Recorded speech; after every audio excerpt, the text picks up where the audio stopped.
And now our favorite and esteemed director of the American Freedom Defense Initiative, Pamela Geller, will explain further.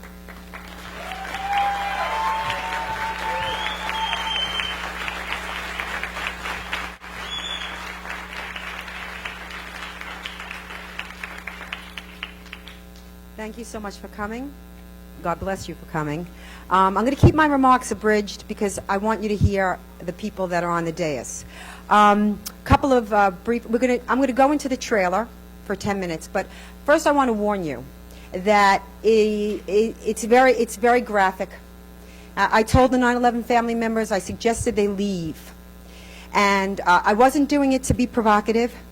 It was a very difficult film to make. It's difficult to watch. But these are images you have not seen. 9/11 has been whitewashed. When I went to put an ad on the New York City buses, I was prohibited by the New York City Transit Authority because I had a picture of that day with the planes going into the towers. And I was told that those images were embargoed. And so they might be offensive. So, okay, a historical image, an accurate historical image, is embargoed because it might be offensive, but a 15-story mega mosque in a building that was destroyed at ground zero is not. So I think part of the problem is 9/11 has been whitewashed. And if any of you were, well, you're certainly old enough to have experienced that day live, you know what you were thinking. You were thinking, we are at war, which is a natural and healthy response. And you have been conditioned in these past 9 years by an Islamic supremacist narrative.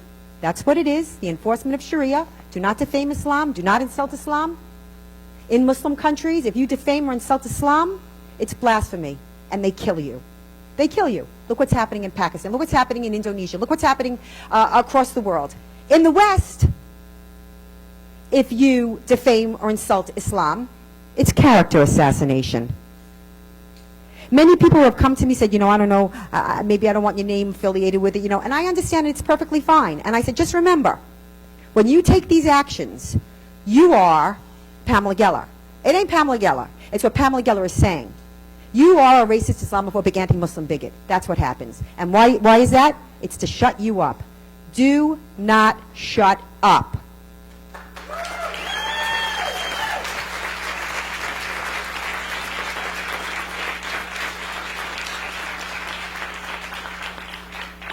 The worst thing that I have seen is, I'm used to the attacks, but when you have 9/11 family members who suffered the greatest loss, who took the hit for us, because every one of us is a 9/11 family member, they just were there. And when you see them being victimized, again, for voicing their opinions, that is the second wave of the 9/11 attacks. So I'm going to ask Rich to start the film. It's going to be 10 minutes. I suggest you leave if you have a low threshold for such things, but I believe it needed to be part of the movie because you have to see it in its context. Thank you very much for coming. And not seeing Ron Paul.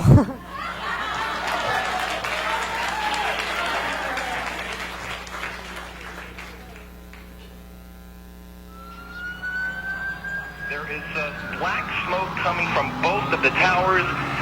It's a horrific scene here.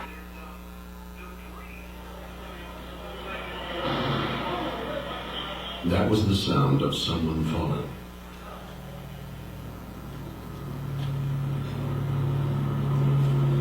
Someone dying. It was raining bodies. Make no mistake, on September 11th, it was an act of war. You want to hear that there were people that were so frightened that they jumped out of buildings and they exploded on impact? You want to hear that there were dismembered bodies? There's things that we haven't spoken about. Innocent victims in the wrong place at the wrong time. The World Trade Center in New York City. It was chosen as a symbolic target, not by the murderers themselves, but by men who sent them on a mission. Men with religious titles like Sheikh bin Laden, Imam Allah.